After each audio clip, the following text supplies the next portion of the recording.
મોટાભાગના લોકોને ચા પીવી ગમે છે। શિયાળાની ઋતુમાં ઘણા લોકો આખા દિવસમાં અનેક કપ ચા પીતા હોય છે।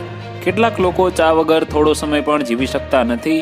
એવું માનવામાં આવે છે કે શિયાળામાં એક કપ ચા પીવાથી ઘણી બીમારીઓથી બચી શકાય છે। આ શિયાળામાં રોગપ્રતિકારક શક્તિ વધારવા માટે શ્રેષ્ઠ છે। જોકે શિયાળાની ઋતુમાં પણ વધુ પડતી ચા પીવાનું ટાળવું જોઈએ। હેલ્થ એક્સપર્ટ શિયાળામાં વધારે ચા ન પીવાની સલાહ આપે છે। તેનું કહેવું છે કે ઠંડીની મોસમમાં ચાનું સેવન નોંધપાત્ર રીતે વધી જાય છે, જે સ્વાસ્થ્ય માટે પડકારો ઊભા કરી શકે છે। આદુની ચા પીવાથી આરામ મળે છે। આને પીવાથી ન માત્ર શરદી અને ઉધરસમાં જ રાહત નહીં, પરંતુ પેશાબ વારંવાર આવવાની સમસ્યા પણ ઘણી હદ સુધી રાહત મળે છે।